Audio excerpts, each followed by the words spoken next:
Hello there, students. Thank you for being part of this presentation. My name is Luis Silva. I am your social studies teacher, and our focus is World War I, 1914 to 1918.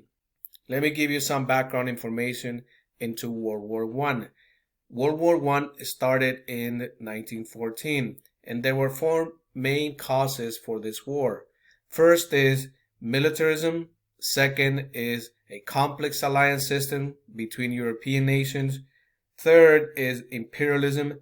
And fourth is nationalism. The United States did not want to become part of this conflict, but eventually it was forced into the conflict for two reasons. First is the violations of U.S. neutrality. In this case, as an example, is the sinking of the Lusitania, in which many Americans died. And second is the Zimmerman Note. British intercept a German proposal to Mexico for a joint alliance. Germany was asking Mexico to attack the U.S. and they would be allowed to recover lost territory.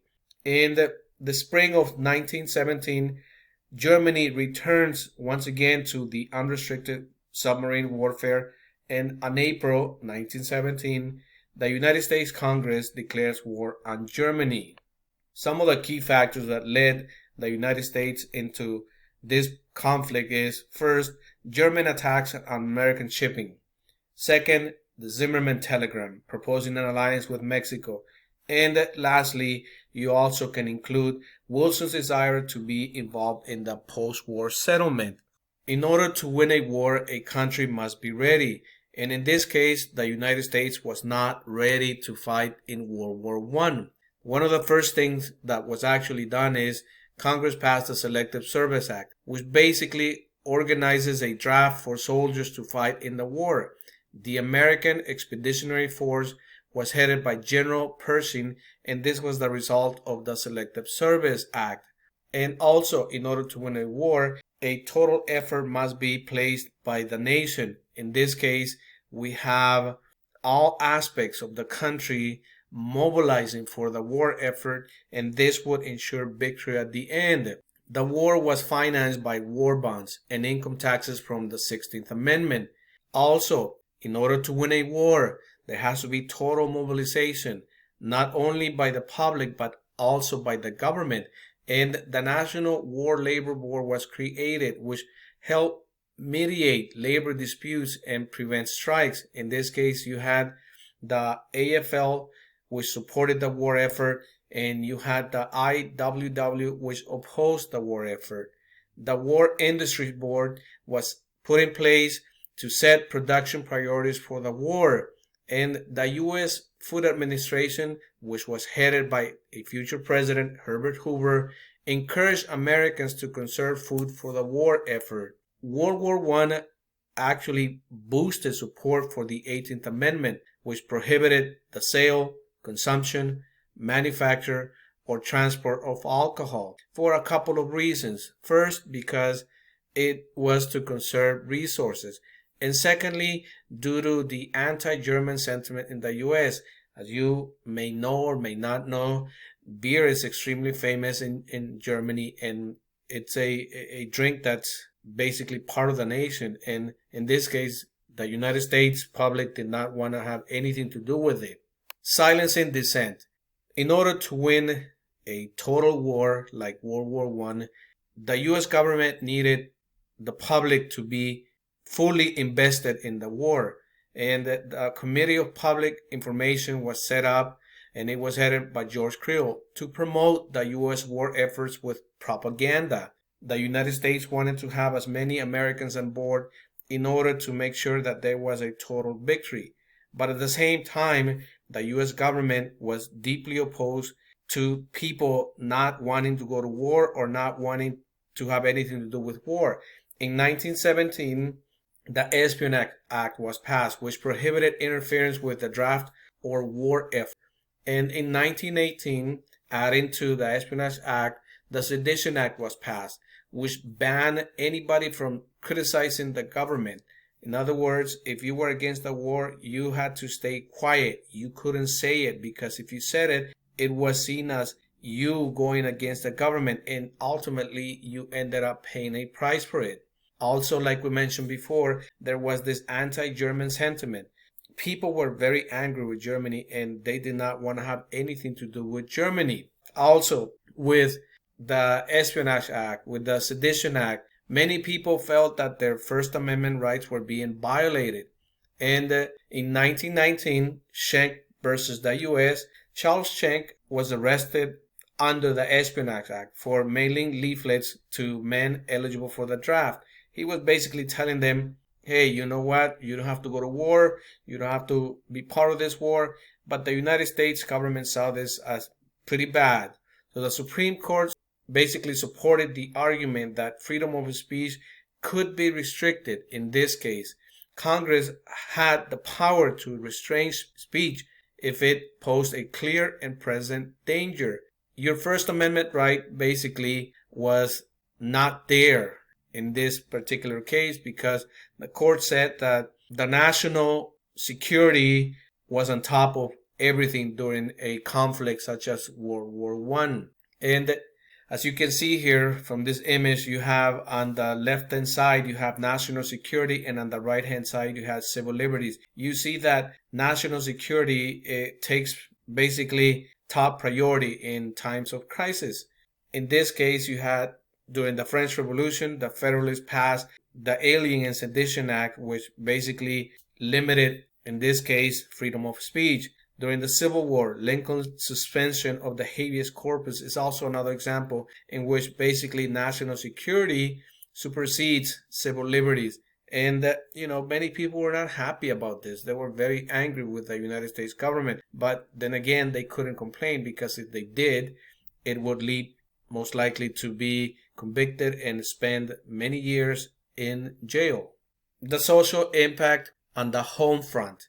Starting around 1910, large number of African Americans left the South and moved into northern states. Now, once the war started, there was much more migration from the South into northern states. Why? Because there were job opportunities as white men were being drafted to go to war. A lot of those jobs were being filled up by African Americans.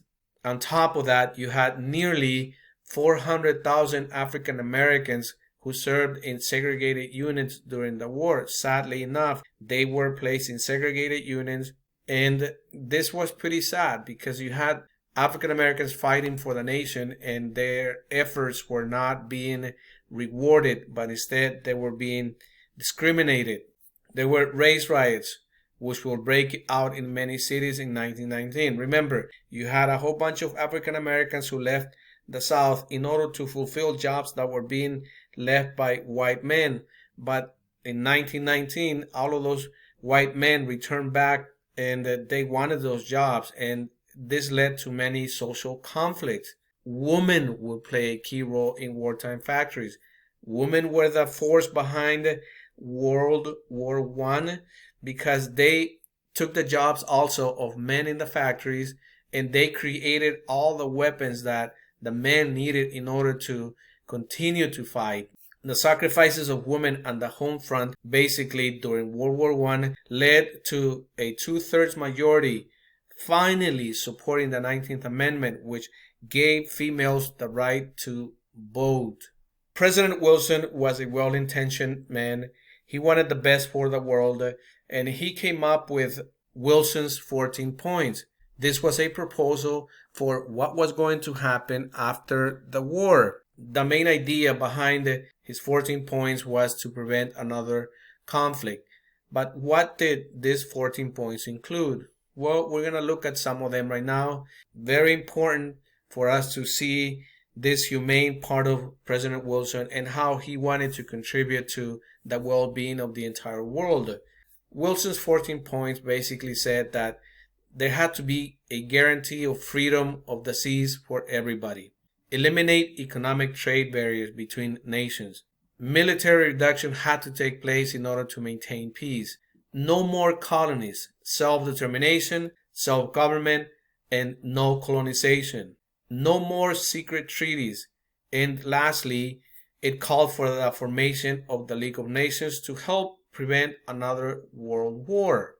And here you have an image of the big four. You have Italy, you have the United States, you have France, and you have England. These four men were responsible for coming up with what was going to happen after the war. How was Germany going to be treated?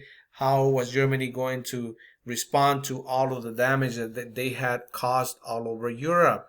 And here you have a political cartoon in which you have the leaders of Japan, England, France, Italy, and you see Wilson is actually singing to them like everlasting peace. That's how Wilson's 14 points were actually seen by Europeans as an illusion, basically, of something that would be nice, but it is not realistic.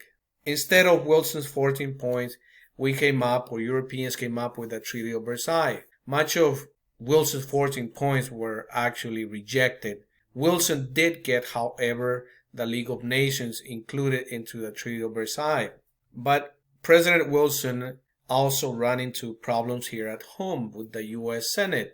And in this case, since he did get the League of Nations to be included in the Treaty of Versailles, well, Republicans controlled Congress, and basically they said no. They said we cannot have our nation be involved with other nations. We cannot have our nation be part of conflicts with other nations. So therefore, we cannot allow the Treaty of Versailles, or in this case, the League of Nations, to be part of our country. Henry Cabot Lodge was one of the ones that was leading the opposition against the treaty. There was a battle, obviously, over the League of Nations in Congress. As I mentioned, the Senate did not want to approve this agreement, that basically forced the United States to be part of the League of Nations. And for a couple of reasons. First is tradition of isolationist policies. As you may recall, George Washington warned about permanent foreign alliances. And secondly, opposition over Article 10, which basically said that nations would have to help other nations out in case of anything that happened. There was also fear of the language would force the U.S. to deal with foreign issues around the world. There was also a desire amongst many to be isolationists following World War I. And finally, despite the fact that it was Wilson who came up with the idea of, in this case, the League of Nations, the Senate rejected the treaty. And as you can see here in the political cartoon to the bottom left, you see how the U.S. would be entangled with other nations. And the Senate did not want this for the United States. We have come to the end of our presentation. Please do not forget to subscribe, and I will talk to you soon.